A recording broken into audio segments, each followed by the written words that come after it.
All right, good morning, everyone. This is better? Yeah, good morning. Okay. Thank you all for being here on a lovely day outside. I am Meryl Pond, Executive Vice President of the Partnership for New York City and the co-chair of the Workforce Development Board. I'll be presiding over the first part of the meeting, and then our co-chair, Adria Powell, will take over in the second half of the meeting. She's stuck in traffic, but she'll be here shortly. I now call the board formally to order. We have a lot of substantive items today, so you're going to be hearing a lot of content. We'll definitely have time for questions and input from the board, so please don't be shy throughout the meeting if you have questions. We want to hear your feedback on it. A lot of it is technical WIOA stuff, which I know many of you are experts on, and the rest of us will become experts slowly. I'm slowly learning. First, Chris Neal will provide a director's report, and then we'll hear from Greg Morris from the New York City Employment and Training Coalition about Workforce Week, which I know many of you attended. After that, we'll hear from Chris and Therese Daly about the latest efforts in Washington to reauthorize the WIOA law. And then finally, we'll hear updates on the WIOA performance and activities for adults and youth in the city. Just a reminder that this is a public meeting. We're recording the meeting, which is why I have to speak into this so closely, and we will post the video online. So first, I'm gonna ask for an approval of the minutes that were sent to you earlier this week from the last meeting. We will now take a vote on the meeting minutes for the board meeting that took place on October 10th. You can find the meeting minutes behind the meeting agenda in your folders. Do I have a motion to approve the October 10th minutes? Katie? Do I have a second? Great. All in favor? Aye. Great. The minutes have passed. Been approved. So now we'll move to an update from Abby. Abby's there. Abby Jo Siegel on the Office of Talent updates and preparing for a federal transition. Thanks, Abby. Thanks. Great to see everybody. No, it's not on. Just hold it. Working now? Yes, working now. Okay. Good morning, everyone. It's always great to start off the day with a quorum at the Workforce Development Board meeting. So thank you. Well done, everybody. Yay, yay. Especially on a rainy, is it hot, going to cold day? I think so. So I'm going to be quick. Just wanted to give you all an update. I think everybody knows me, but since the public meeting, I'm Abby Jo Siegel. I lead the Mayor's Office for Talent and Workforce Development. A lot has happened since we last met in October, and I'm looking around the room. There's so many people who've been doing so much work over the past 2 months. Just want to quickly shout out, I think we last left you talking about National Disability Employment Awareness Month. And I will say it was a very, very busy month. And shout out to our team, the Center for Workplace Accessibility and Inclusion, and many of you who also sit on their advisory board. Lots of great work.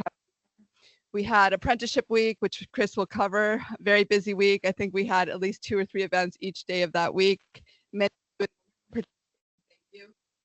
We're also here from Greg because we went from Apprenticeship Week to Thanksgiving Week to Workforce Week.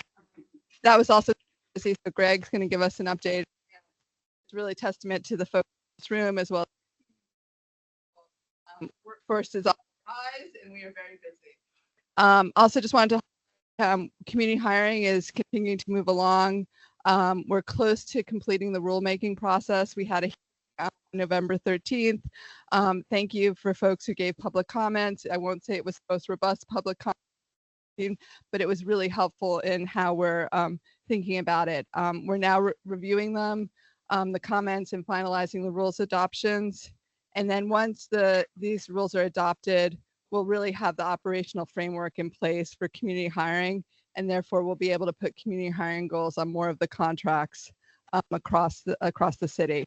And in November, we announced 2 project labor agreements. There's a big announcement for over $1 billion worth of work that were both city contracts as well as contracts led by the New York City Economic Development Corporation. So a lot of momentum there.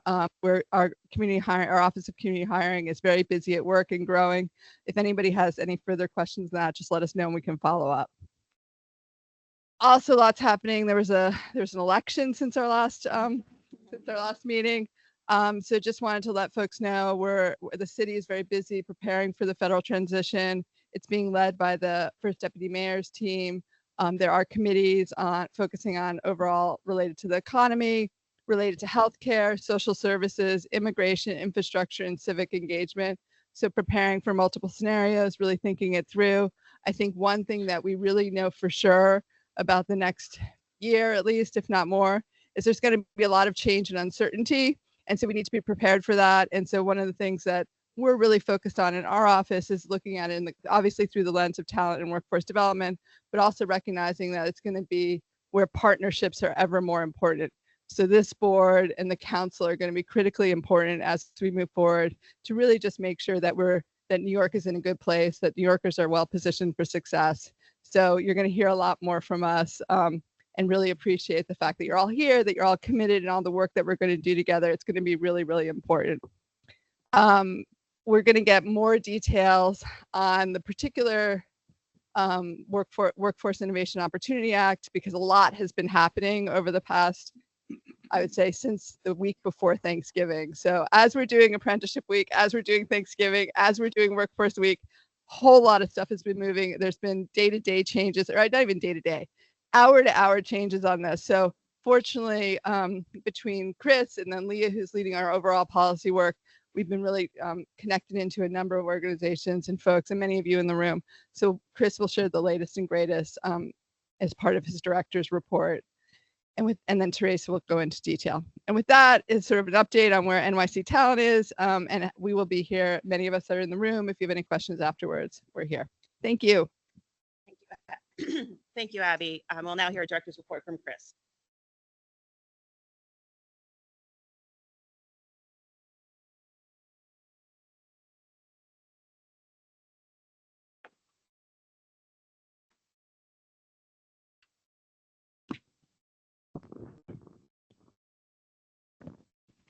Can everybody hear me?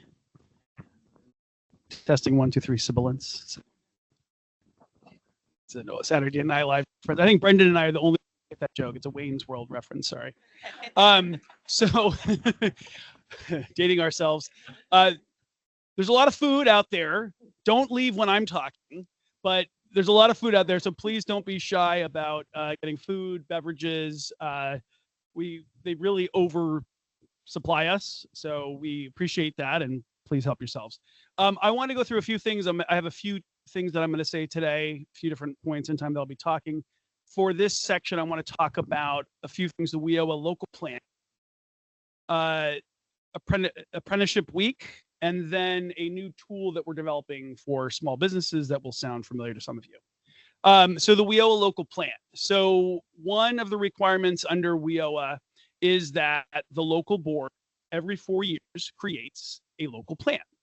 And the local plan by statute has to have certain elements in it. There's a whole bunch of things. It's things like trends in certain key industries in the local area. It's what are the sort of the key workforce and talent assets in your local area? What are some of the challenges that you're facing in your local area?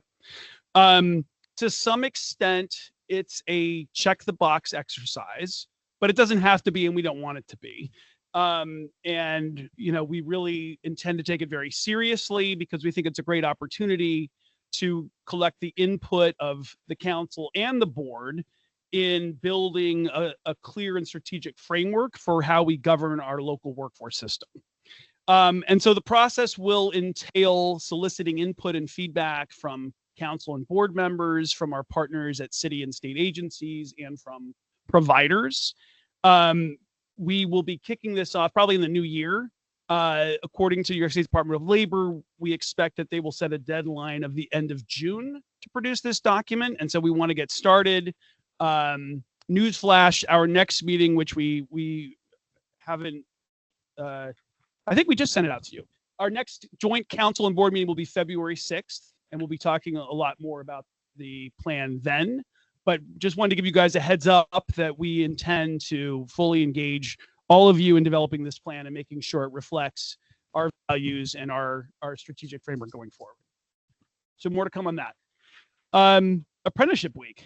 So as Abby said, it's been a busy several weeks. The week of November 18th was apprenticeship week.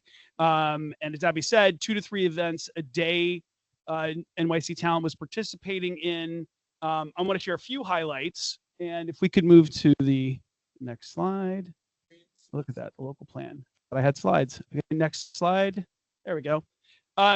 So a few highlights. One of the major highlights was that we were able to announce that by the end of the year, the city's going to be at 15,000 apprenticeships. And as you'll recall, Mayor Adams set a moonshot goal of 30,000 by 2030. So we are halfway there ahead of schedule. So that deserves a round of applause.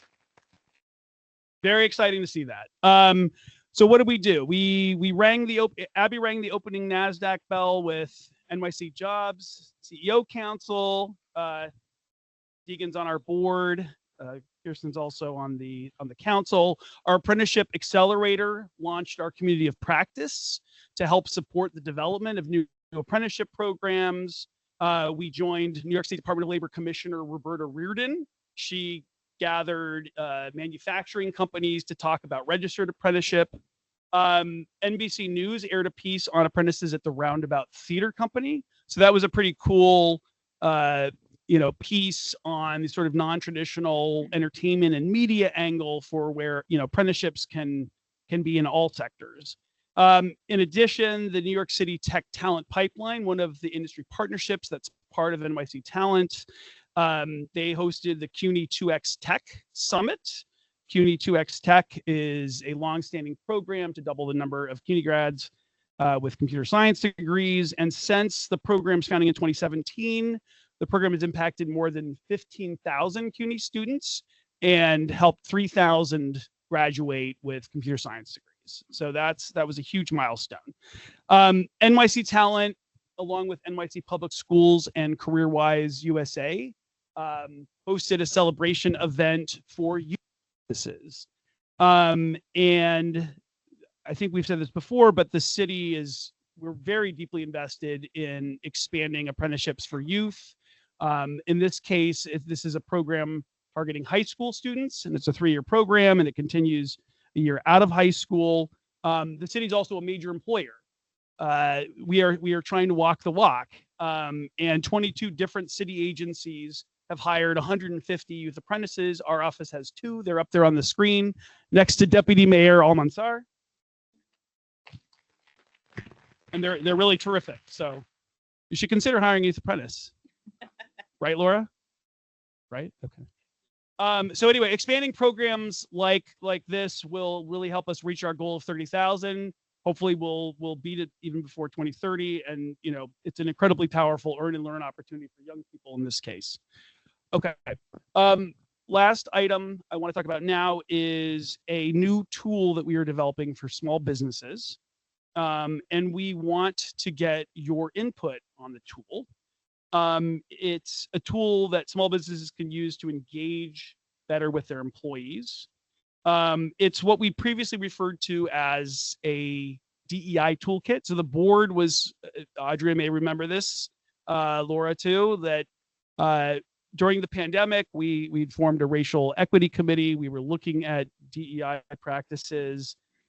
This has sort of evolved over time, but now the focus is really on helping manufacturing and industrial businesses figure out how do they, rather than calling it a DEI toolkit, which may not be the best marketing approach, we're sort of thinking, how do you help small businesses engage more with their employees to ensure that you're attracting the right kind of talent and keeping the right kind of talent and promoting the right kind of talent.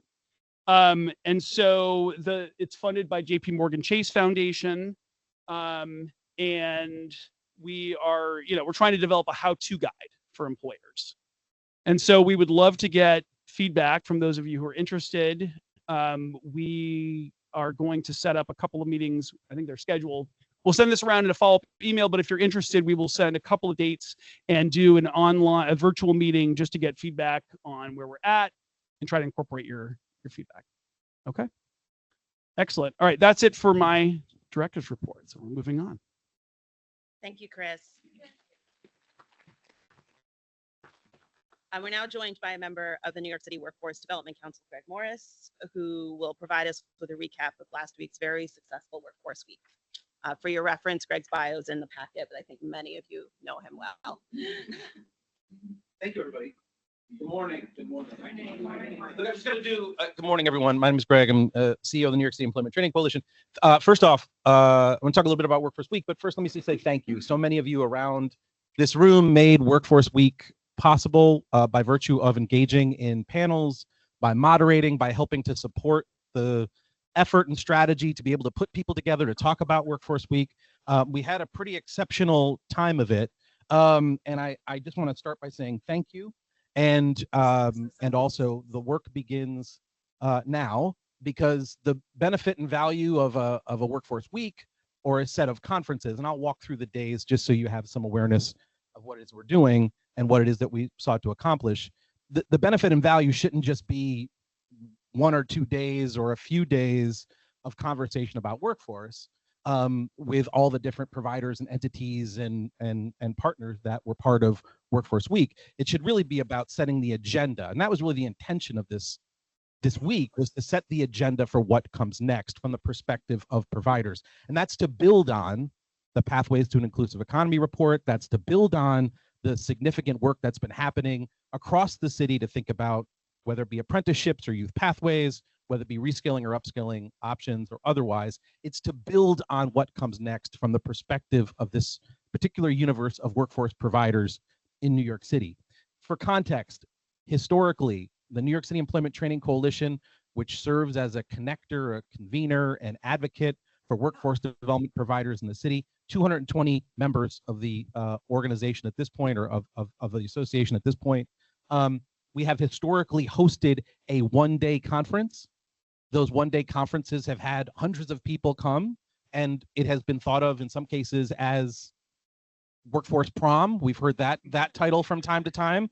Not sure how I feel about that exactly. I guess it depends on your prom experience that you recall. But it's the idea of bringing people together who are in the workforce development space, different levels, different sort of entities associated with thinking about job training, job opportunities. And so historically, it's been a one-day. I don't know who came up with the idea of doing a 2-day.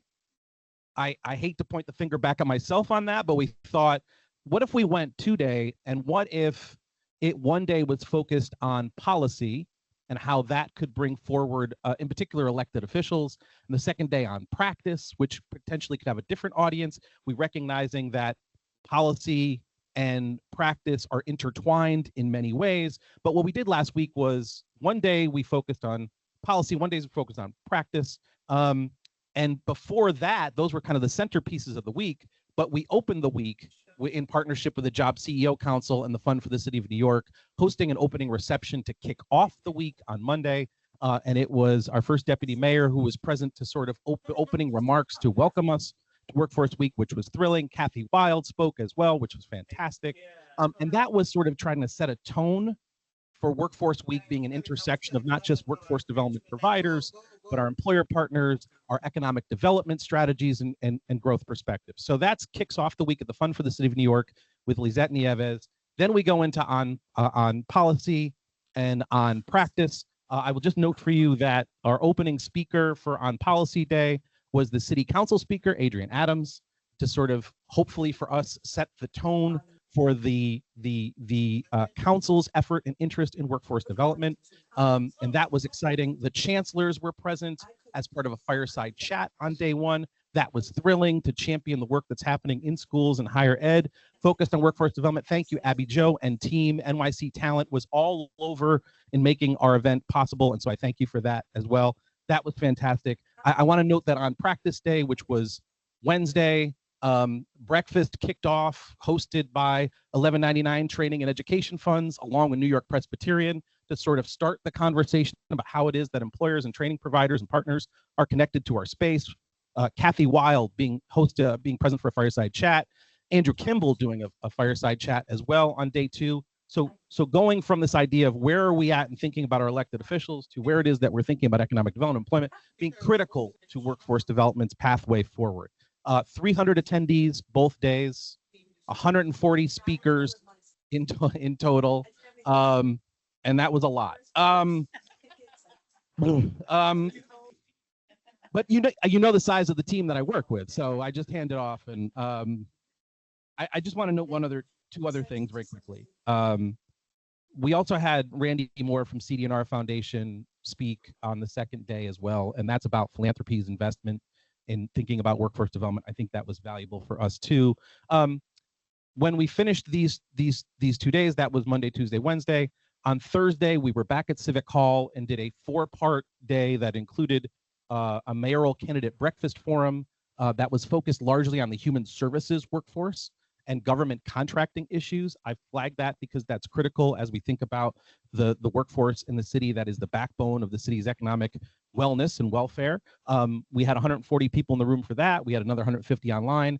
That particular candidate forum has been viewed 1,700 times online.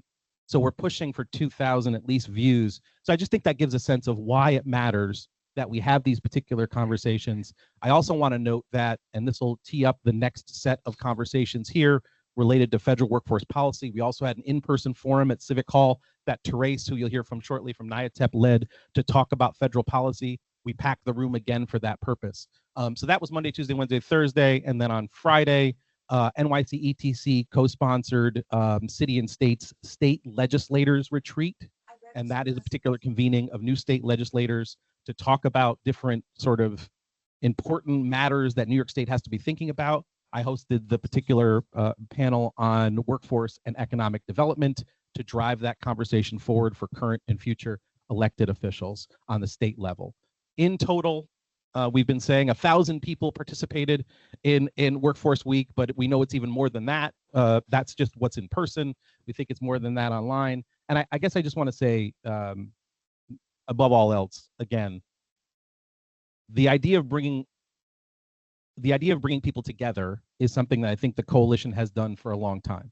To be a connector and a convener, we are an intermediary. I hope that we can move in from intermediary potentially to something else like expediter or something like that, to build connections with employers, to ramp up the workforce development training that is working successfully, and that we continue to be the voice to talk about what's going on in workforce for New York City. This particular endeavor, this particular week, was about trying to think about where we are headed in 2025. And that is not to suggest that what we're all talking about on a daily basis and all the pockets of our work and all the forums that we are engaged in, that there isn't good things happening. It's about standing together to think about setting the workforce agenda for now, for 2025 and 2026. And I hope that those who participated in the conference felt the responsibility of pushing ourselves forward and elevating workforce as a primary focus. And I hope that they are taking that with them this week and beyond to push that agenda as we go forward into the new year and beyond. Once again, I thank everybody who had a hand in making it possible for us to do what we did and how we did it. It is our celebrated victory for a Workforce Week, and I hope that work continues. Thank you. Randy has a question. So kudos to you. Had a great conference chair too, by the way. Oh, shout out to our conference chair, Deborah. Anything you would want to improve on for next year? So like, for example, I'm just throwing something out here. Did we get, Oh, get on the mic. oh, can't hear me? No, it has to be recorded. Yeah. Oh, sorry. Sorry, online people. Best conference, 30 years I've been affiliated with the coalition, chaired it for a number of years. Best by far, hands down. What would you want to improve on next year? For example, I'll just throw something out. Did we get the level of attendance and involvement from private philanthropy, for example? But what would you want to improve upon, and how can we help you in that endeavor? Thank you. And best conference chair, by the way, Deb Broman held it down for us all throughout and was the first person to speak at the forum, and it really set us off the right way. It was fascinating the number of people that grabbed me either during the conference or during the week and said, I've got ideas about where we take this next. I was encouraged by that. Last question first, or last thought first. In terms of the investments that were made, I think more needs to be done. I mean, again, I think when we talk about the workforce funders in particular, there was a presence, there was engagement. I think we need to see more of how it is that they are using their support to elevate this work in this particular conversation. In terms of what I heard about what could come next and what we think, I think the next iteration of this is probably we do something in each borough. I think we need to do a borough by borough. I think this is less and less a city and more about a bunch of cities. And I think we need to reflect that in our conference. So I think the next iteration would be more investment from philanthropy to try to figure out how this works and is successful. More engagement from our corporate partners were huge. I think we're just scratching the surface with labor and with unions and their participation. I love the representation from higher ed. I think we want to continue to build on that. Public schools have so much going on. We need to build on that. But at the end of the day, economic development in the city and workforce development need to be intertwined. And I think there are pockets in neighborhoods and communities across the city that I think would benefit from folks coming together to talk about what's happening here now and how we can push that forward. Thank you, Randy. By the way, Randy said to me, what level do you want me to be? I'm a panelist. He was a panelist. What do you want me to do, like a 5 or like a 9 or like, and I said, I want you at 15. And then they said, we have to carry him out of the room after that was the case. So anyway, thank you, sir. Thank you, everybody.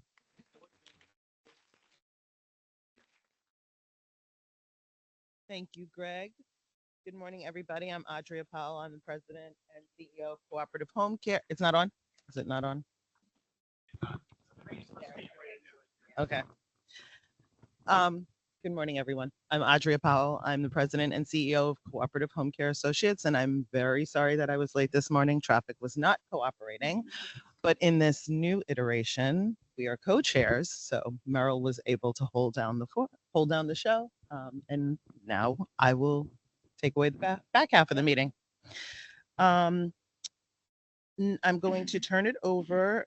Many of you probably interested, and we're already hearing around the issues and efforts that are going on in DC around the reauthorization of the WIOA law. We are going to be joined by Chris and Therese Daly of NYC. And for your reference, Therese's bio is in the packet.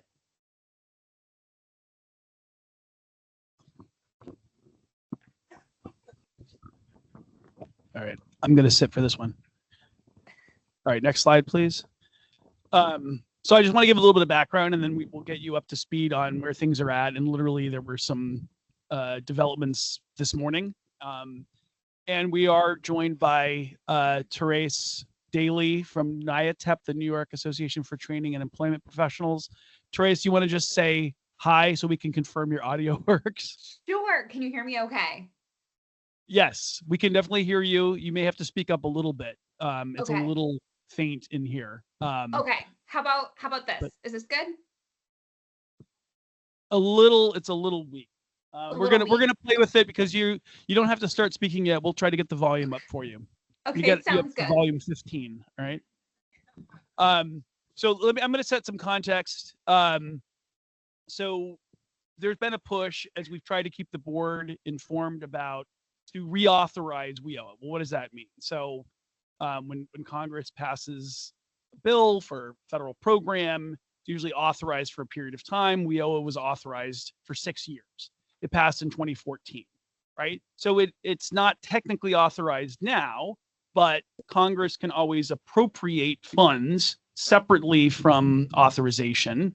And that's what they've done. And that's what they do for a lot of programs. But if you're not authorized, you may be at a little bit more risk. And as we shift into a new administration with looking for more government efficiencies, that could be a risk that we should keep an eye on. So what's a timeline for what's happened so far with WIOA reauthorization? So earlier this year in March, the U.S. House of Representatives passed a bill called A Stronger Workforce for America, ASWA.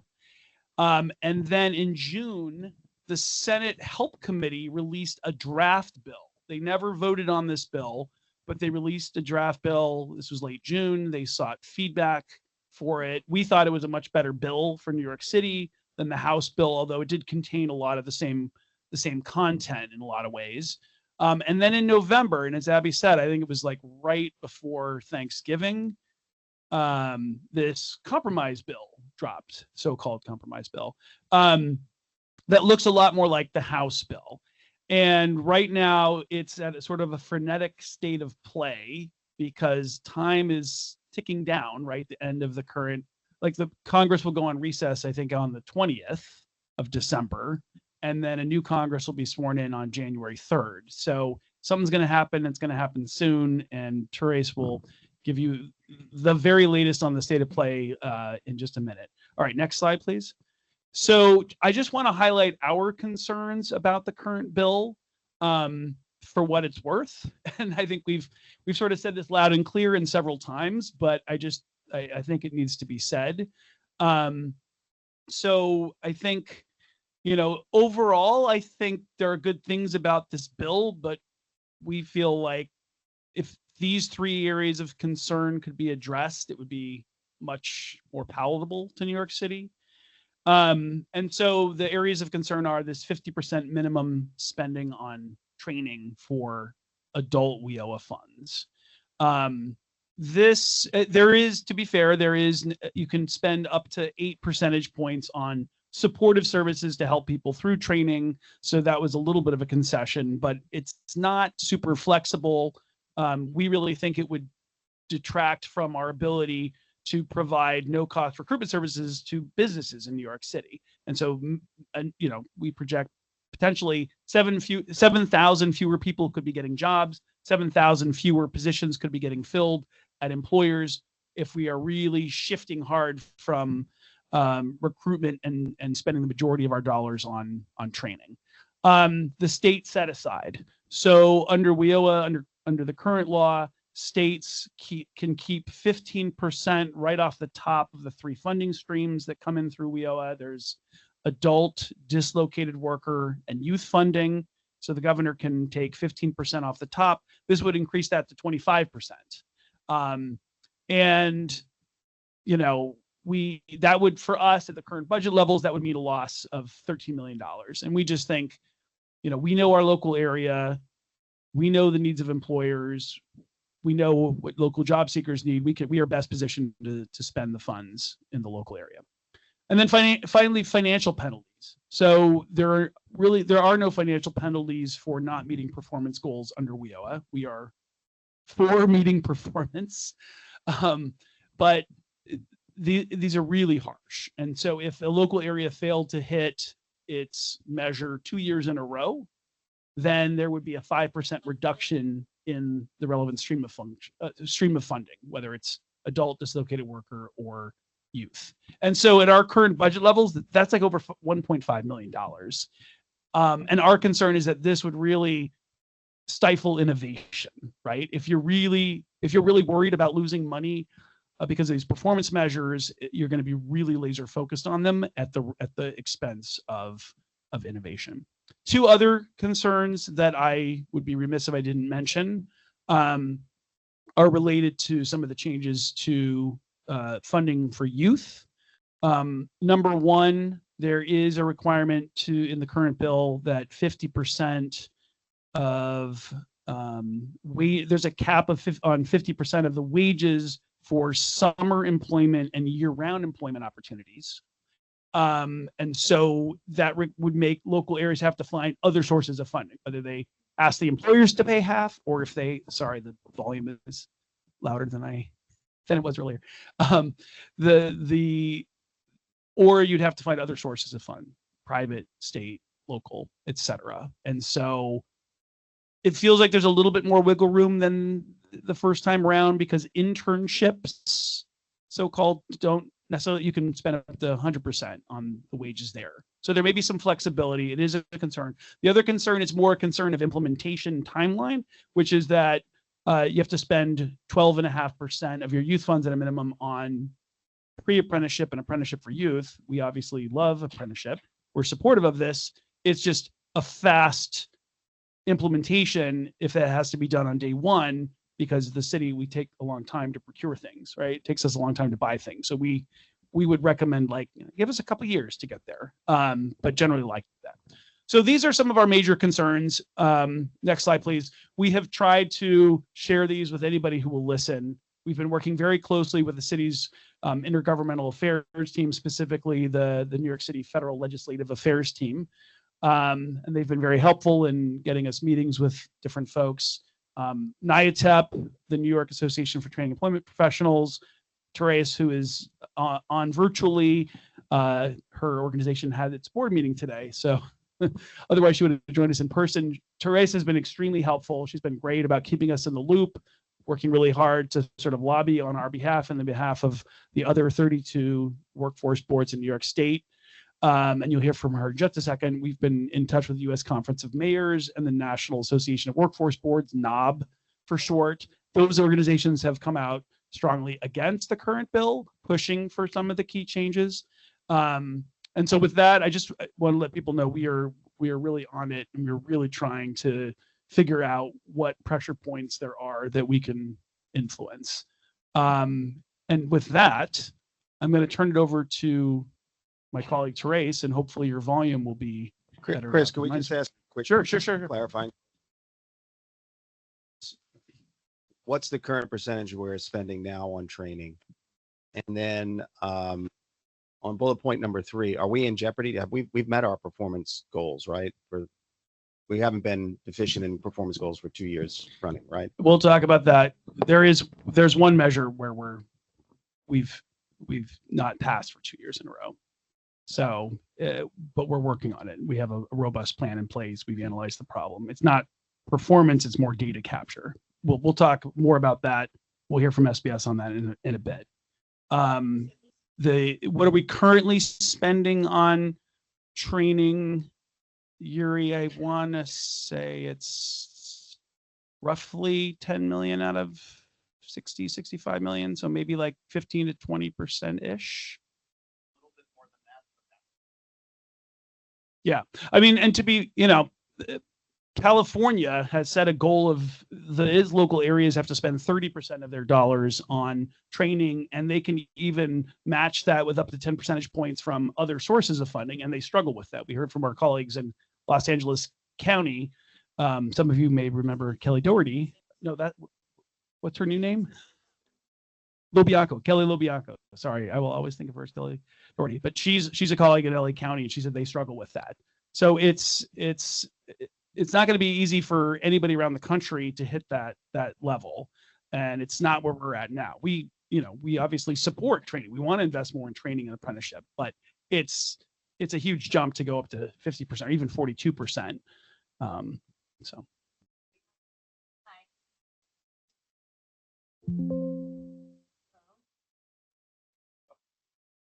Oh, hi. It's Katie. I had mentioned at a previous meeting that I liked the 50% training, but you convinced me that it was too high.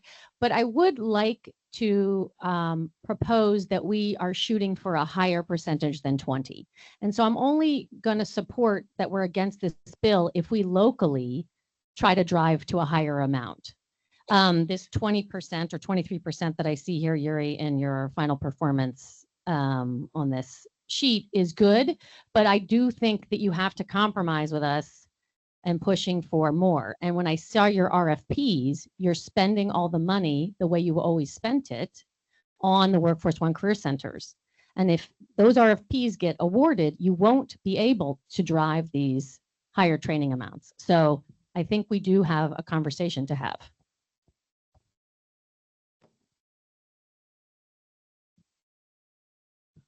And I'll just note that I think Yuri, you can feel free to disagree, but the 50% training threshold, the money's got to come from somewhere.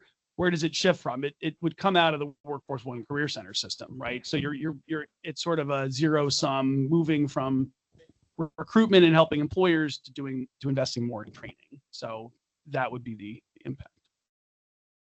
Hi, Matt Klein from Robin Hood Foundation. I just echo Katie's point a bit, because one interpretation of how we would assess the impact is a loss of 7,000 jobs, and I'm not sure that's accurate. It might be a loss of support for the placement of 7,000 folks through Workforce One centers, but it doesn't necessarily mean employers wouldn't be able to fill positions with New Yorkers.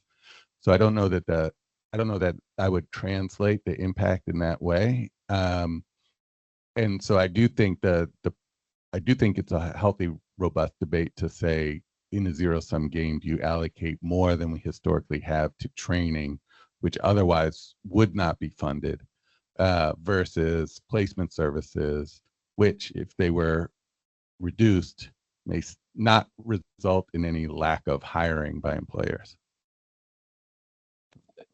I take your point, Matt. Just to clarify, I think our concern was we're not saying that 7,000 jobs would be lost from the economy. We're saying that we would be able to, there would be 7,000 fewer employers that we'd be able to help hire people. We would not be able to directly affect that, but I take your point.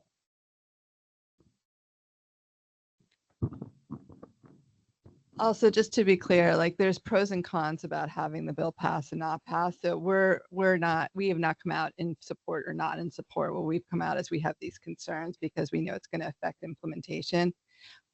Additionally, we will have the opportunity through the local WIO area plan to really have these conversations of where as a system we'd like to get to and what the strategy is to do that.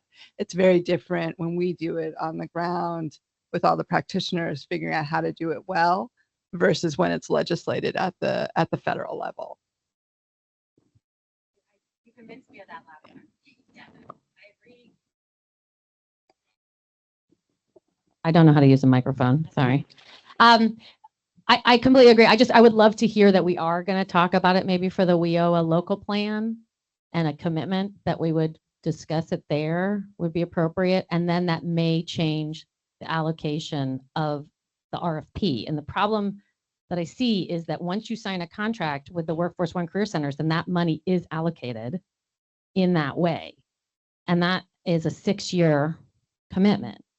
So you just would have to explain how we would, if we changed from 20% to 30% or something, how you would take that money out of that contract and put it in training, like from a operational standpoint. Angie's like, oh my God. Okay. But yes.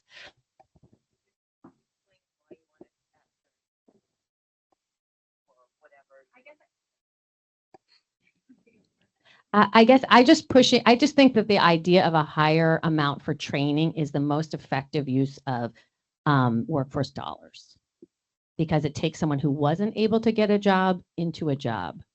And I think the efficacy is shown that training is the most effective use of government intervention or philanthropy dollars for an individual who didn't have a certificate or skills to have a certificate or skills, and then able to earn more in their lifetime, versus a connection to an employer that they have the same skills that they had previously for that job.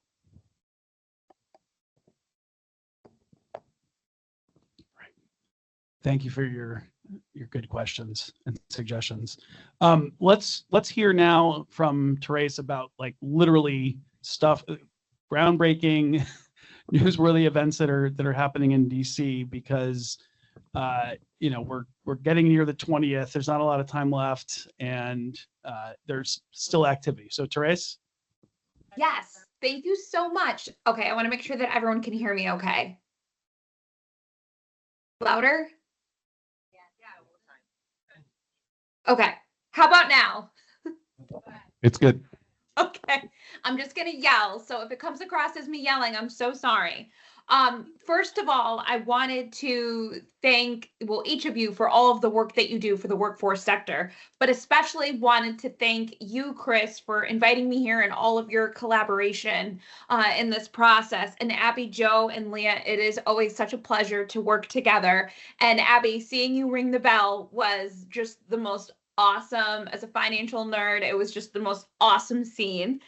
And then I wanted to thank Greg for a wonderful conference and Debbie for being a wonderful chair. And I know I have some NYTAP members in the crowd, so I just wanted to thank them, especially Doug and Randy and Daniel. It is awesome to have so much representation of NYTAP across the boards.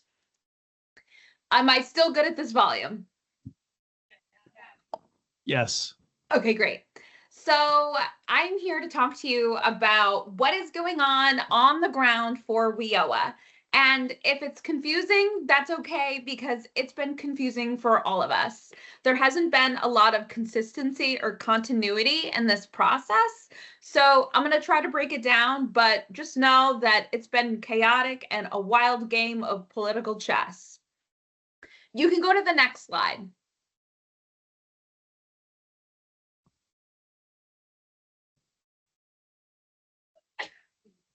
Awesome. So just really quick, in case you're not sure, NYATEP is New York's statewide workforce association. So we have over 220 members, and we represent from Buffalo to Montauk. So we want to make sure that every New Yorker and every New York employer has access to the skills that they need to work in and support a robust statewide economy. So some of our members are state and community college systems, all 33 local workforce boards, transportation authorities, local governments, labor unions. I always say it's hard to find someone that wouldn't benefit from a NYATEP membership. Next slide. This is me. My staff always tells me I need to do a better job of explaining why I'm in the room, but you have my bio, so I'm just going to keep moving forward. But I am above all a political nerd and love this type of thing. Next slide. Great. So this is, and Chris did it beautifully, kind of giving you a summarization of where we are. I just want to kind of go through a little bit more in depth of where things stand now and how we got there. I'll start. I'm Brendan Jones. Thank you all for Is everyone still good on hearing me? Yeah. Okay, great. So the House Education and Workforce Committee, so congressional, started its reauthorization efforts with a commitment to bipartisanship. That was carried through the committee hearings and markup. Then and we received versions in early January, December, January of last year. And there were a lot of things we had issues with, particularly for the local workforce boards on training requirements and other issues. There are also several positive provisions within the House bill, but there were significant concerns. Then in April, and this was after many meetings with congressional representatives, many trips down to DC to talk with the New York delegation and explain how we felt about the bill. Then they came out with the bill that was passed on the congressional floor in April, this past April, so April 2024. It flew with beautiful bipartisan support on the congressional floor in the numbers of 378 to 26. So at that point, we felt as NYATEP and as one does, when it comes to bipartisanship, we should work with the Senate on really understanding and having the Senate stand strong on some of the things that we felt were concerning about the House bill. So the Senate releases a WIOA reauthorization discussion draft in late June. We were asked to give feedback immediately for a really quick turnaround, and we did. All 33 workforce boards did, and it really was quite a quick turnaround. Just to clarify, we got it on like June 29th, and we had to get it to the committee, the Senate committee, by July 5th. And then it was very calm. We were told, it's going to happen sometime, but we're not sure. We kept, consistent, a few trips to DC just to see how things were going, keep consistent. Then the election happened and everything got put into overdrive. So then we were hearing that negotiations were happening between the Senate Help Committee as well as the Congressional Education and Workforce Committee, and that they were coming together and going through all of the different points. We hadn't seen any drafts. This was a few days after election, started to get murky, like, is there something happening? Then all of a sudden, we get an email. There has been a compromise. Hop on this call.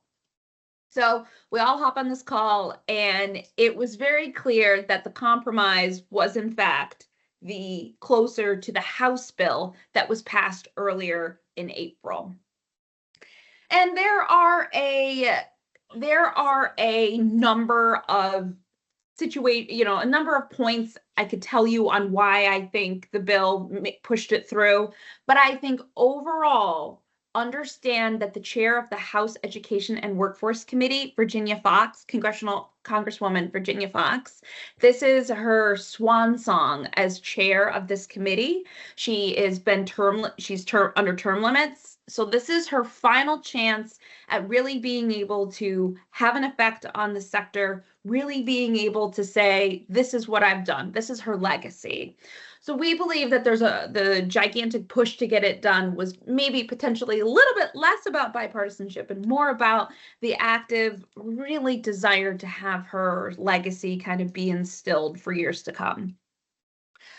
So with that being said, this is where it becomes a little bit chaotic and dramatic. For the Senate has really stood strong on some of the needs of constituent base, whereas Congress has said, no, we're done. We're done negotiating. We have listened to everybody. We're good. So when a bill is at this end of the year, for lack of better terms, there are only a couple mode of vehicles to get the legislation passed, one of which is the National Defense Spending Bill. That is not an option. It was an option, but it is already happening, so goodbye to that. The second is a continuing resolution option that is due on December 20th. But to get something to appear on the floor of the Senate, you have to do a hotline process, which is basically saying that there is absolutely zero opposition to a bill at all by any US senator. And this hotline process for WIOA was in process and due on this past Thursday for Republicans, Friday for Democrats. What we know so far is that 3 Democrats were staunch in opposition to this bill. So right now, we can't really see it passing in the Senate as is with the 3 opposition. But if it goes into a continuing resolution, there is a chance that the senators would have to feel that they would have to vote in favor of it, because there would be more than just WIOA that would be at risk of not being funded. So it's a little bit chaotic. There have been ups and downs. People have been for it. People have been against it. There has been a lot of drama, even within the workforce sector, within organizations. There are differences of opinion. And my job is not to sway you either way. I just want to give you all the facts. I just want you to know that it's been very chaotic. There have been a lot of opinions. One might argue that it's better now before we go into a completely one-party administration to have this passed now.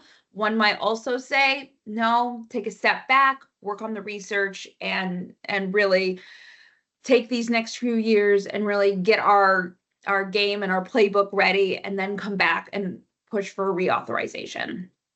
So that's kind of where things stand right now. This morning, we found out that there is a massive push to have WIOA be included in the continuing resolution that would be due by December 20th. And that essentially means WIOA would be included with a number of other bills in a resolution that would keep the government going, that would be effective December 20th.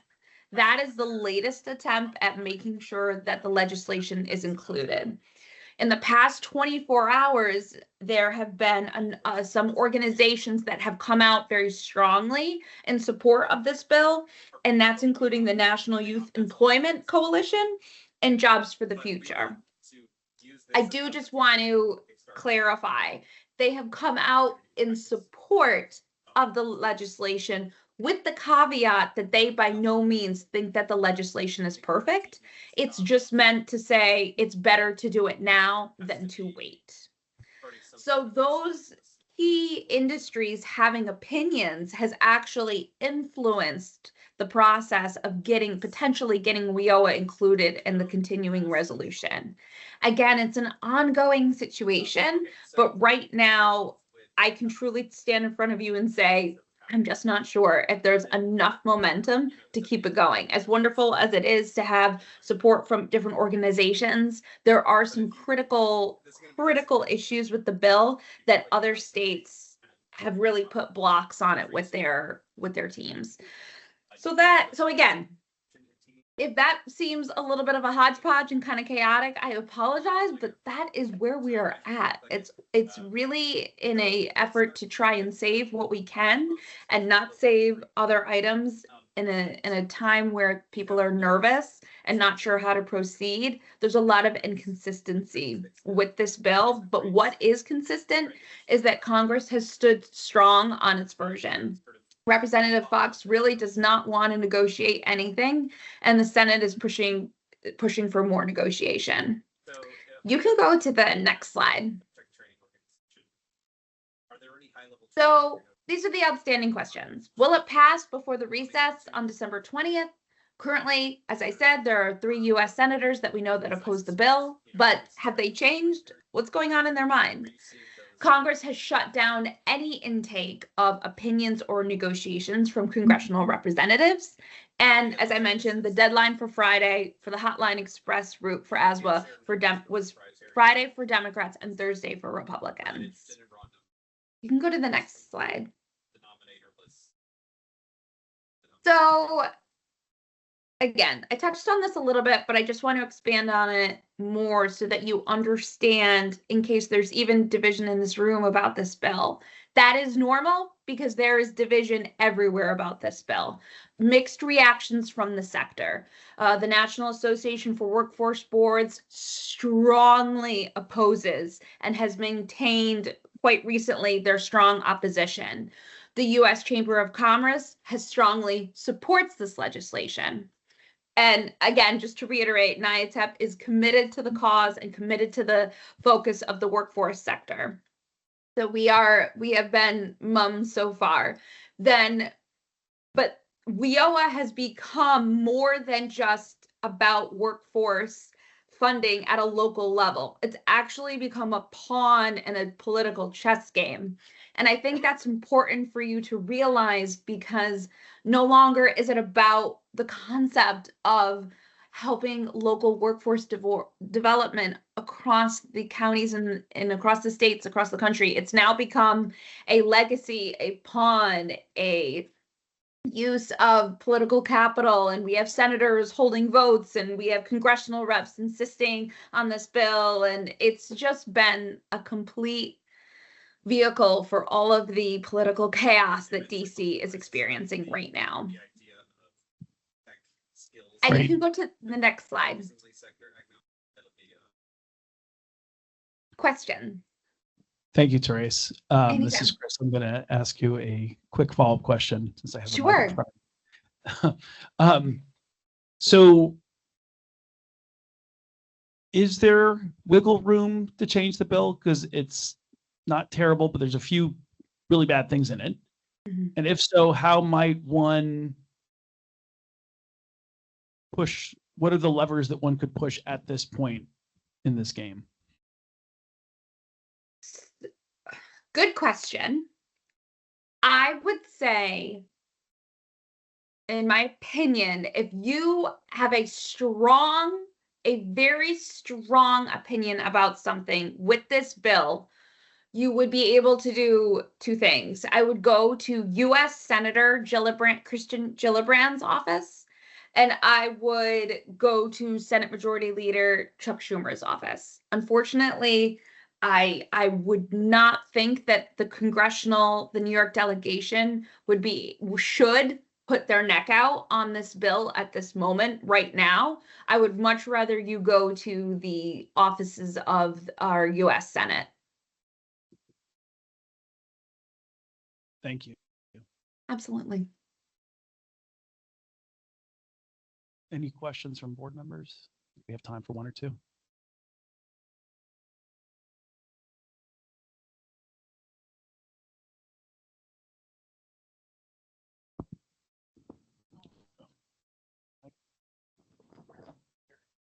Here we go.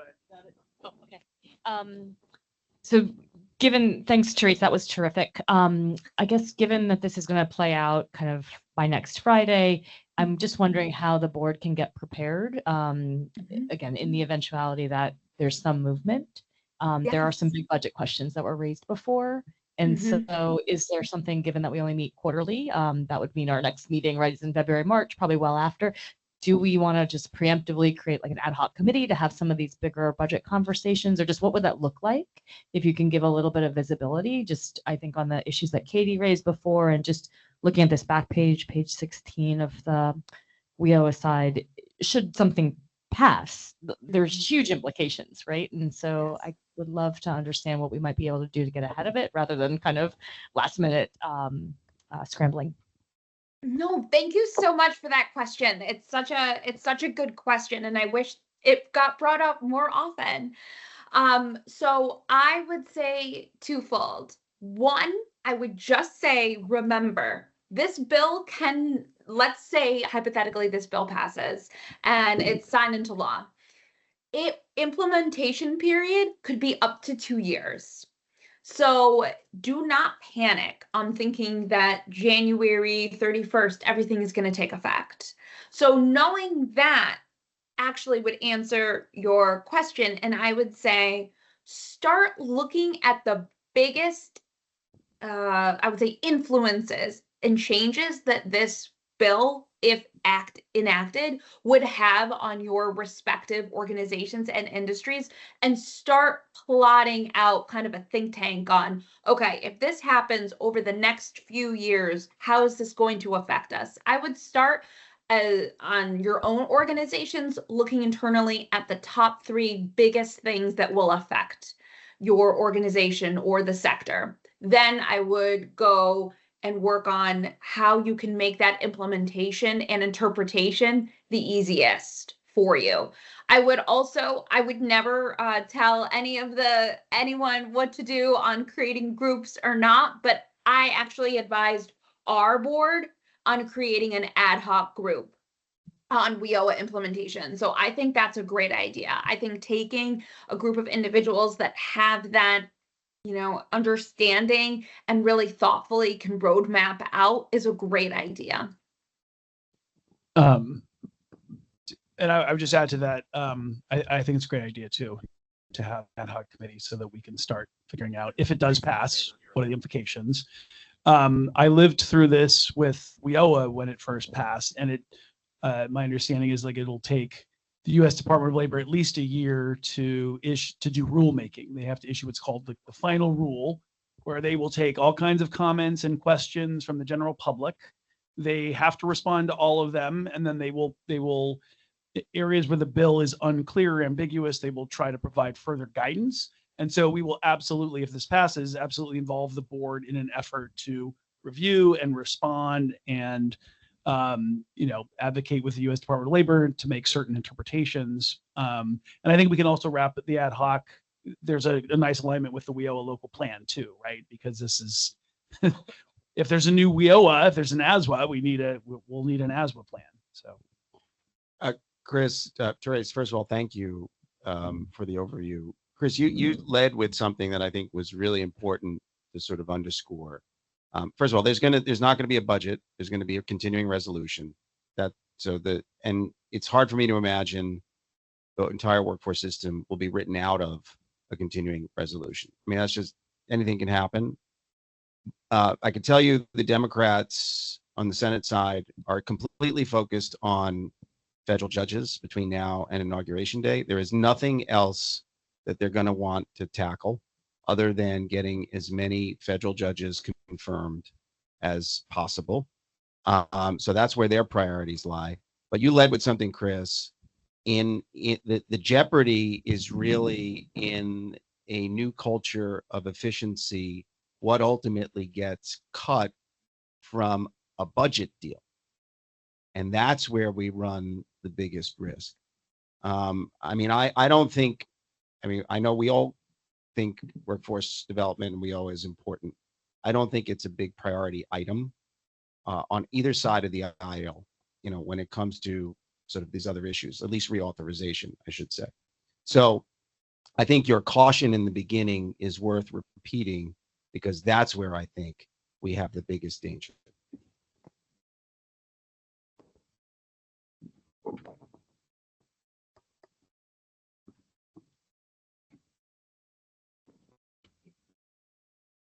Okay, no more questions? All righty. Thank you again, Therese, for the Thank you so presentation. much, all. Have a great, safe, and healthy rest of your December and holiday season. And thanks for all you do. Thank you, Chris. Thank you, Abby Jo. Thank you, Leah, for the invitation. Bye-bye.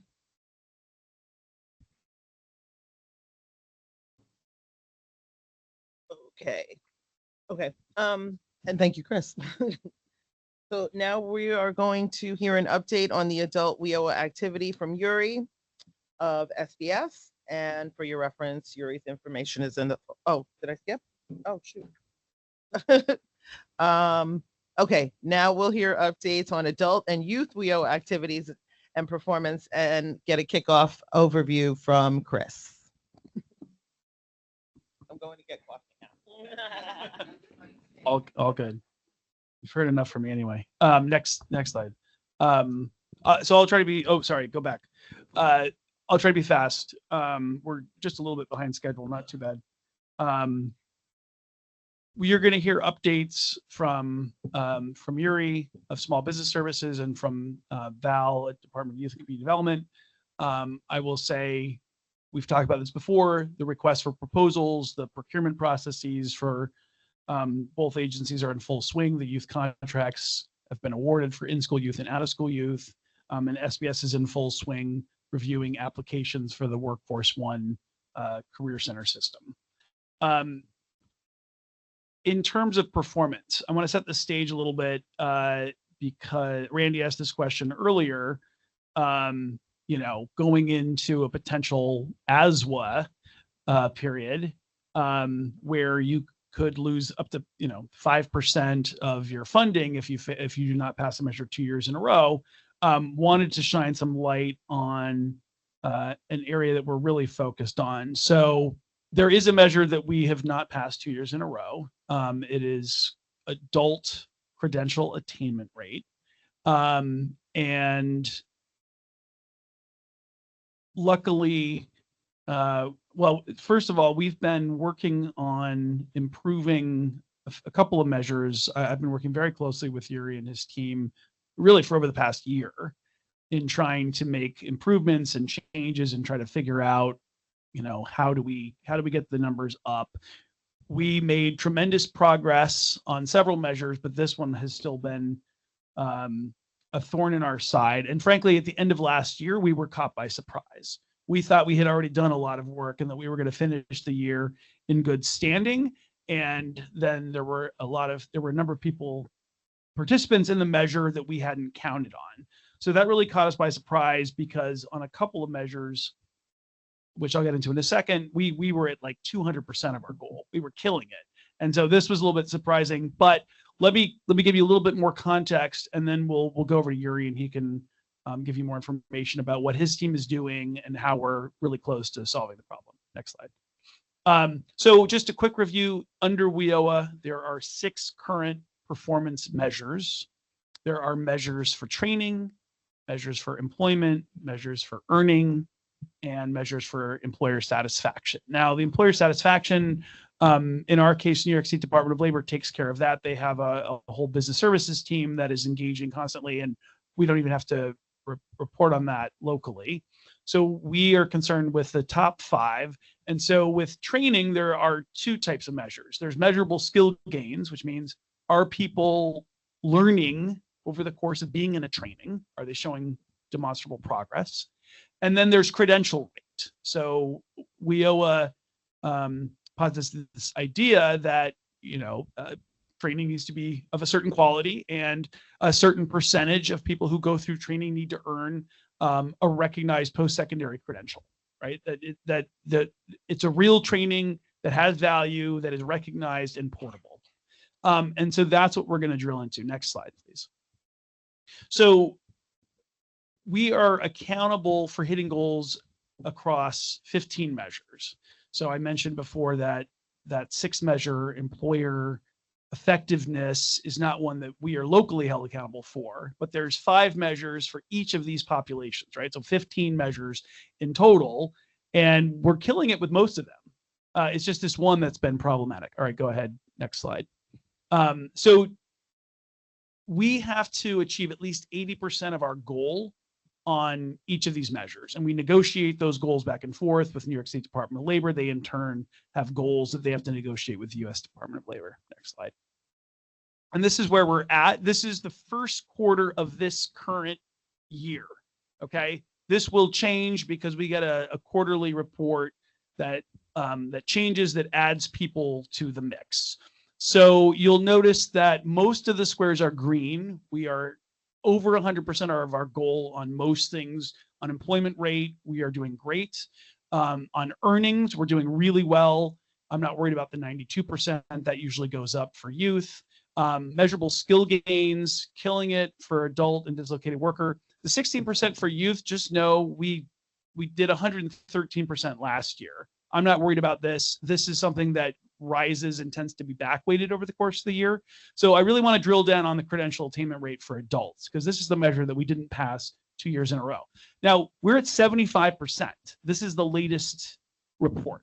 Our goal is we have to get at least 80% to pass. So we are within striking distance. And this really reflects on the amazing efforts that Yuri and his team have made to figure out what is the problem. And, you know, I'll steal Yuri's thunder a little bit. It isn't performance. It's not that we're choosing trainings that don't lead to credentials. It's that we don't have all the right systems in place for capturing the information that we need to prove that people are getting the right kinds of credentials, getting it in the data system, and then making sure it transfers to the state's data system. So it's not a hard problem to solve, but it is one, or not complicated to solve, but it is one that we have to spend time and test and retest and make sure that we're getting there.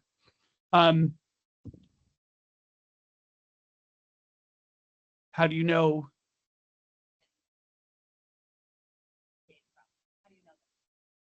Oh, because we have looked at the people who are in training that are subject to the measure, and we are looking at what credentials are recorded and what aren't by the type of training.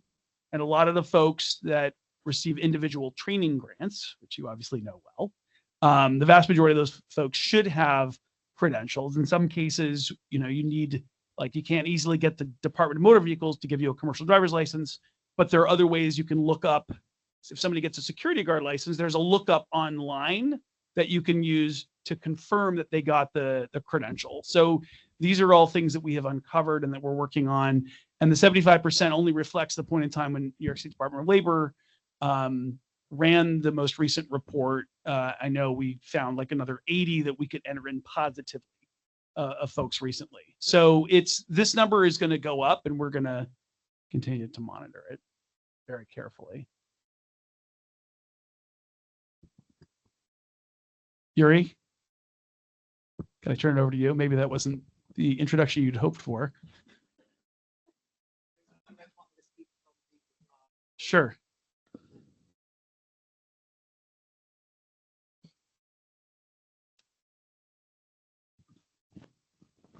Didn't realize how high up this microphone is.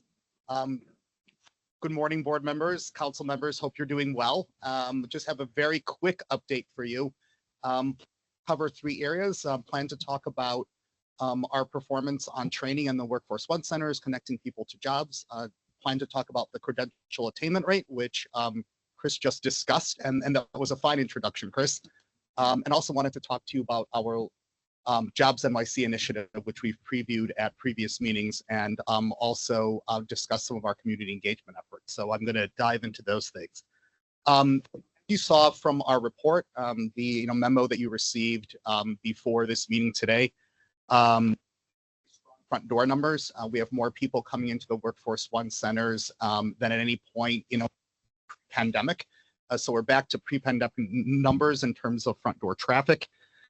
We ahead of our trade numbers at this point last year. So, want to commend both our Workforce One teams and our training teams for great progress there. So people trained and we're getting more people in the front door of the Workforce One centers. We've also become much better at diversification of jobs. I've spoken with you in previous meetings how a lot of our positions tended to be concentrated in security guard, home health, maintenance and warehouse jobs and in food services. We've basically diversified the number of jobs, by about, closer to around 40% when we were in the 60s and 70s this spring. So we're excited about that because we feel a greater diversity of jobs in the system is going to help us place more people in jobs. And you'll also recall that we had a job start initiative this summer and early fall, where our goal was to bring in 1,000 new jobs into the system, and we ended up bringing in 1,600. So that's helped as well. In terms of getting the numbers up, we have a very ambitious goal of 25,000 hires this year. We want to make sure that we meet it. And an Assistant Commissioner, Janine Jones-Sa, and her team are doing great work in a number of different areas. And I just want to share some of the things that we're doing with you. We're continuing to use data. As you see, we love dashboards, we love numbers. And not only does New York City Talent love numbers, SBS loves numbers as well. So we're making great use of dashboards, different metrics, having with center leadership and center staff around them to make sure we're all on the same page. We've policies and a bunch of new incentives to be able to hopefully connect more job seekers with jobs. So we've expanded slightly time roles and slightly expanded their opportunities to recruit for out-of-city roles. And those are, we understand that part-time roles and out-of-city roles are not ideal. But for example, for our center in the Rockaways, if they want to recruit for a few more Long Island jobs, which are more convenient for some of their job seekers, they have the ability to do so. We've also allowed our industrial and transportation centers, when they're working with a particular business, up until recently, they could only recruit for industrial and transportation jobs with that business. Now we've told them that if there are adjacent jobs like human resources positions, like customer service positions, if they're already working with an, they're able to recruit for those positions as well. And we also want, I just spoke about the big four, those particular industries where we have a lot of folks, where we have a lot of jobs. We want centers to recruit for more positions outside of those four industries, so security, home, food service, and warehouse. So we're offering up to $200,000 in incentives to center directors in order to be able to recruit outside of those, four, as long as they meet, certain targets in terms of not only getting those positions, but in terms of filling them.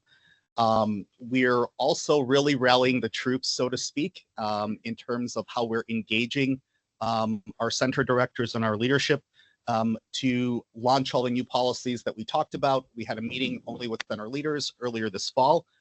Yesterday in this room, Doug Cotter from Grant, which is here, he and I were just speaking about this. His senior chair, as were the vice presidents and center directors. So it fades in and out. Is that better? Perfect. All right. I figured this out 5 minutes in. So, because I was wondering if I would have to crane my neck the entire time. We had a great meeting here. Yesterday, we invited about 60 to 70 center leaders, vice presidents from all of our Workforce One providers to really go over these new policies, go over targets, go over the numbers, hear their ideas on what's going well and what's not going so well.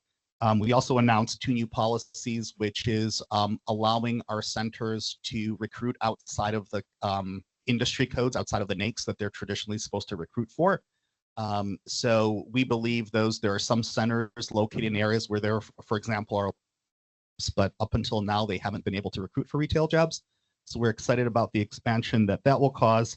And we also want them to designate leads for some of the higher volume jobs, such as security, such as maintenance, and some of those that they've been recruiting a lot for. So they have a key point of contact. So there are also some initiatives coming down the pike coming soon. We wanted, although traffic overall in the system is doing really well, we want to drive more traffic to our industrial and transportation centers and also our neighborhood and satellite-based centers. So centers in Hunts Point, in the Rockaways, East New York. We want to drive more traffic to those. There's also been some interest from outside funders in some financial investment in those centers to help make them more robust. And we're also looking at doing a community engagement and advertising campaign to drive more traffic to those centers. So we're very excited about that particular initiative as well. While we're already on community engagement, I wanted to talk a little bit about our new neighborhood and community engagement team. We're really focused as part of our Jobs NYC initiative, which we talked about last time, around, we have a citywide responsibility for workforce, but what works in East New York may not work in the South Bronx, may not work in Inwood. So we want to make sure as part of the mayor's initiative to really look at unemployment in communities and target communities where it's high among people of color, to the extent that we became the lead on the Jobs NYC initiative with the Mayor's Office of Talent and Workforce Development in July. We've been hosting one large job fair per month. We're going to be hosting some smaller job fairs, some smaller hiring halls. There's actually a hiring hall tomorrow at the Polo Grounds at NYCHA, so we're excited about that. And our results from those particular hiring halls have been really great. We actually had one in Staten Island in late October that we had the employer satisfaction rates at 100%, and participant satisfaction rates, job seeker satisfaction rates in the mid-90s, and we've never seen satisfaction rates that high.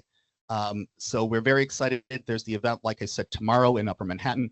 There will be a legal a mini legal hiring recruitment event on January 9th, and then another hiring hall at Bronx Works in the Bronx on January 30th. We're also launching our new neighborhood and community engagement team to lead the Jobs NYC work, and I'm pleased to announce she's here with us today. Linda Wynn was hired as our new Chief Community Engagement Officer, and we're delighted to be able to have her. She has both background and workforce. She worked at the HOPE program. She's also worked at a foundation that really focuses on youth employment. And she was a producer for CBS earlier in her career. So we're extremely excited to have Linda on board. We'll be hiring up for her team. And we're excited about this new neighborhood and community-based focus on connecting people to jobs. We think it'll bear a lot of fruit. Largely, I just wanted to touch, lastly, instead of largely, I wanted to touch on the issue with the credential attainment rate, which is very important. Chris alluded to how serious this is. We take it very, very seriously. We want to make sure that we make adequate progress with this measure, that we turn things around. So, the first step was to really dive in and see what the cause was.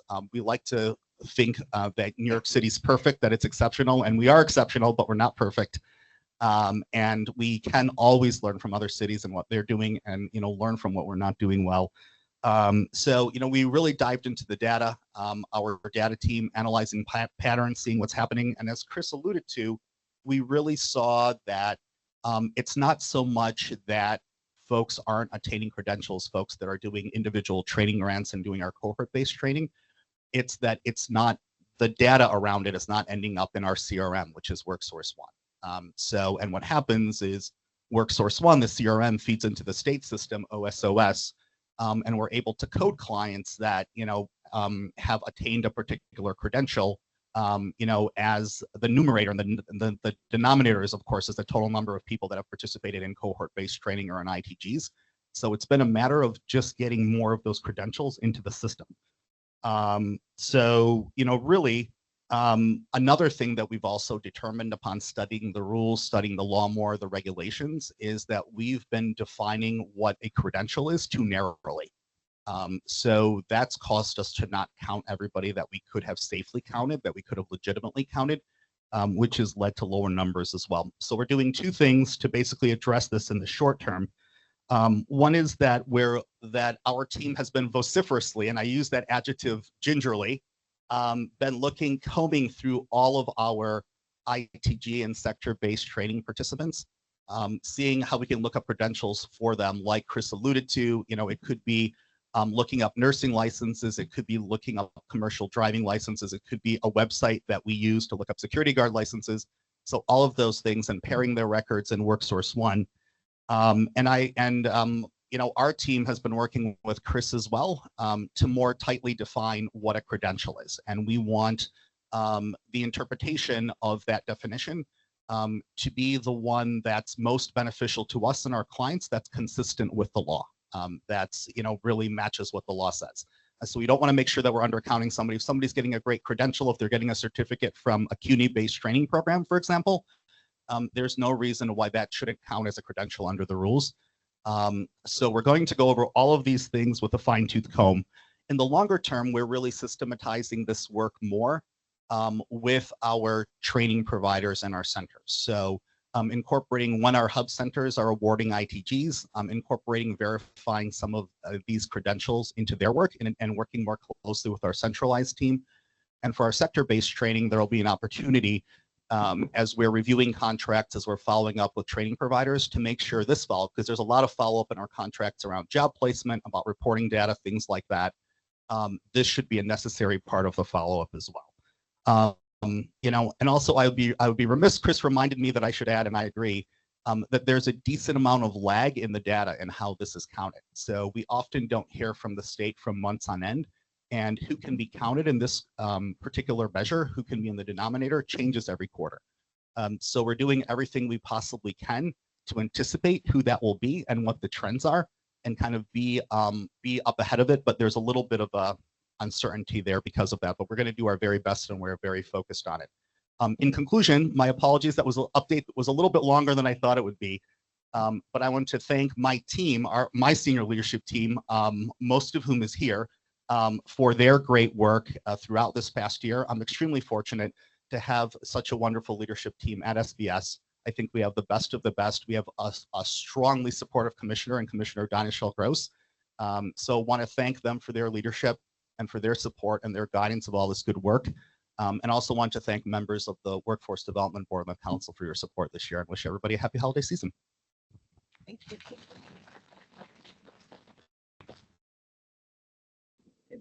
Questions? Any questions?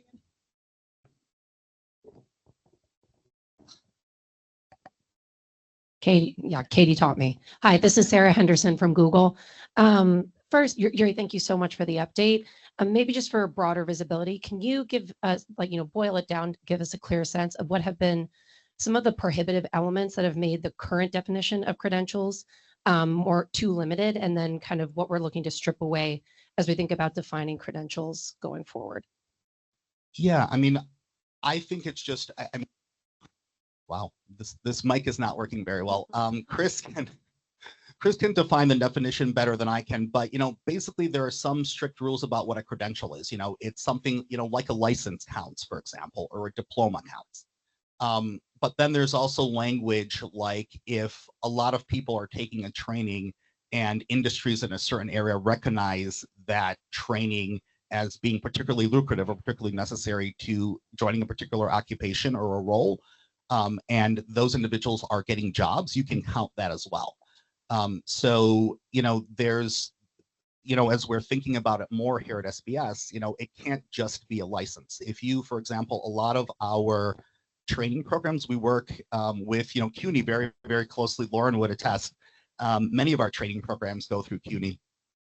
And those training programs have been developed, rigorously with academic review.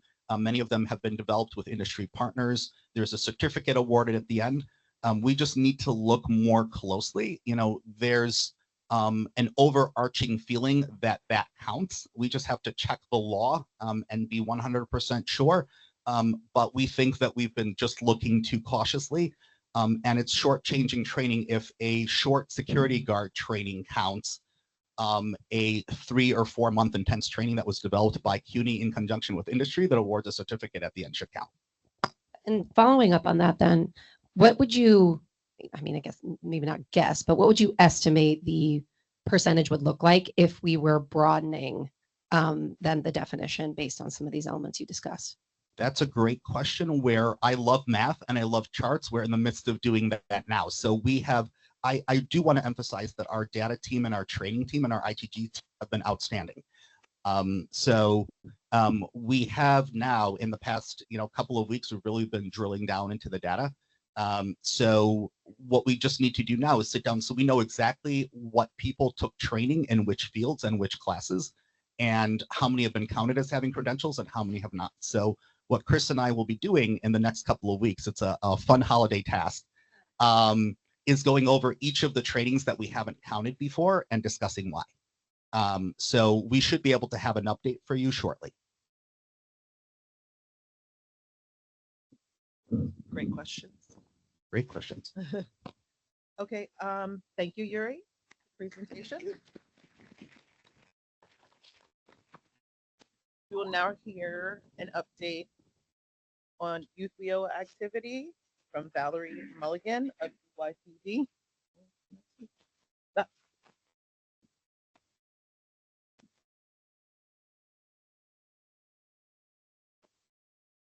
More for shorter folks. Good morning, or well, 10 o'clock. Good morning, everybody. Thank you so much for having me. I'm really excited that we finally some very good news about our doesn't like me either. Our WIOA programs. So I think last time we spoke, I had been sharing that we released 2 RFPs, one for our in-school youth program, one for our out-of-school youth program called Learn and Earn and Train and Earn. Total transparency with this group that it was a complete slog. Let's see. Okay, thank you, Daniel. That it was a slog really working through the city's procurement process, and it took longer than we wanted it to. But over the last several weeks, we have announced the awards. We have convened both groups of providers, done substantial trainings with them, onboarded everybody. We're working through the contracting process. It is like full steam ahead. And we really hope that we will have young people recruited and starting programming in January.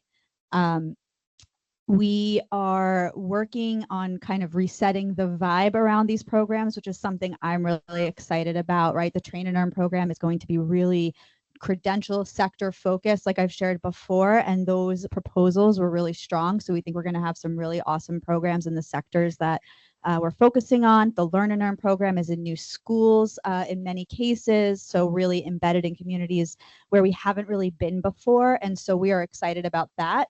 And we're working closely with public schools to make sure that those partnerships are launched and are really strong between the provider community and the DYCD funded provider community and the school leadership at those new schools that we're going to be in.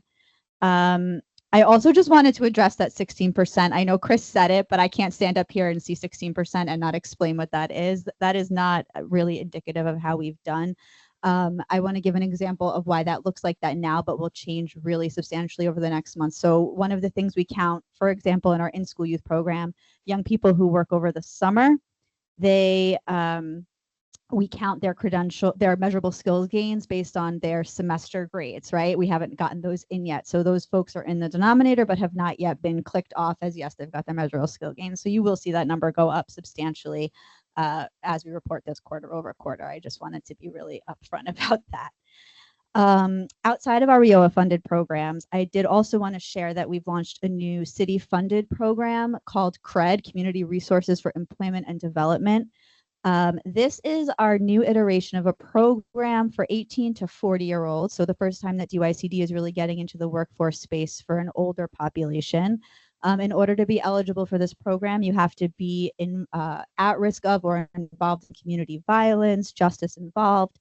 And this is really a training credential program. You go into the program, you're getting a credential, and then the providers are responsible for placing you in a job that is tied to that credential. This is new to us. We're really excited about it. We've just made 8 awards to 8 providers in the community.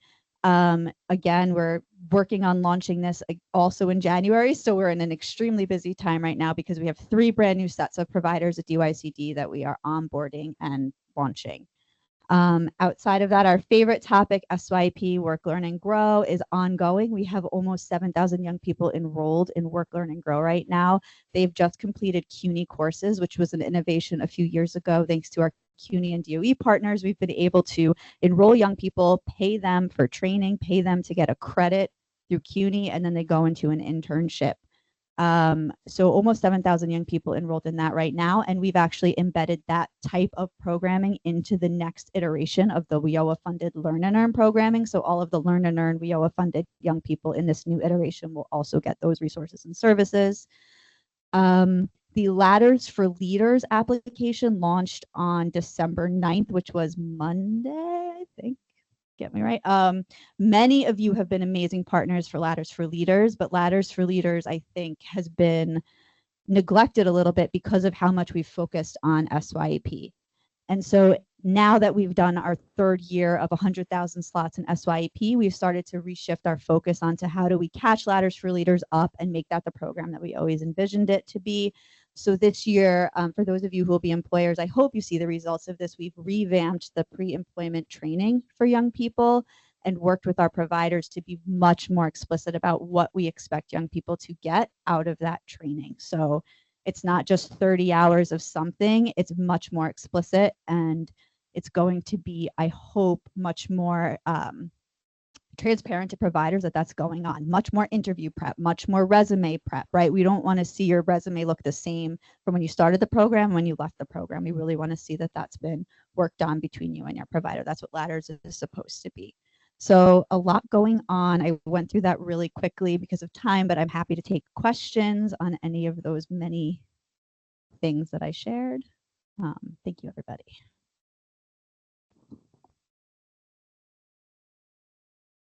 Hi, it's me again. Thank you very much. I had a question about the WIOA measure and your January start. Is that going to negatively affect our performance because these contracts lapsed? So that's a great question. It could. It definitely could. I think, you know, I am much more concerned about the spending than the performance measures, because I think as soon as we get young people, like the conversation we had with the Learn and Earn providers last week was, how can you do all the things that a year would normally do between January and June? And they were really excited. They think they can, I know they can get a lot of that done. But it might not be as clean as it has been in the past as we launch these new programs. It's absolutely a fair flag, and we're keeping a really close eye on it. I am more worried about the spending levels. Obviously, we've had 6 months now of almost no spending in WIOA money. So we've been working with our fiscal team. We've been flagging and trying to think of ways to make sure we prepare for that and come up with good ways to invest those dollars, either helping programs launch or shifting funding around from the last program year to this program year. You know, luckily WIOA is pretty flexible right now in terms of how you can shift across fiscal years. And so we've been working really hard to try to adjust for that. But I do think it's a fair question, and I am concerned about the spending levels. So we can keep the board updated as we figure out what that's going to shake out to be.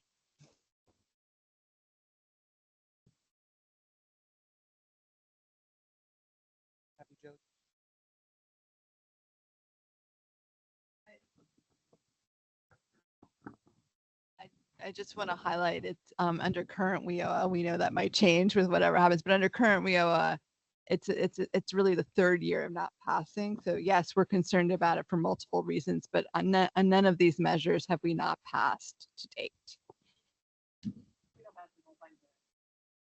But we should anticipate we're not going to pass them because of this. There's a possibility. Yeah.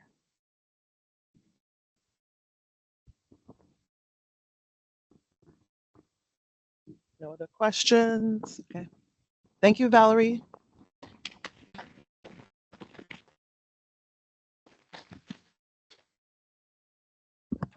So I want to thank everyone for attending today's meeting. Please note that our next joint meeting of the Workforce Development Council and the board will take place on February 6th, which was mentioned earlier, and it'll be at Ernst & Young's headquarters in Hudson Yards. New York City Talent will send out the details, so stay tuned. I see people shaking. Woo, we're gonna have a change of scenery. Could I make one announcement before we close? The Bureau of Labor Statistics this week, Kings County, better known as Brooklyn, had the highest year-over-year job increases in the nation at 4%, 37,000 jobs. Ding, ding, ding. So, sorry, Staten. No, I'm kidding. But anyway, I just wanted to point that out. Education and healthcare still drive the employment sector, but we had measurable increases in everything from management, professional services to retail, hospitality, and the like. So that's Kings County for you. Thank you for sharing that. So, any other announcements? Because otherwise, I will take a motion to adjourn the meeting. A second. All in favor? And the meeting is adjourned. Have a great holiday season, everyone. Take care.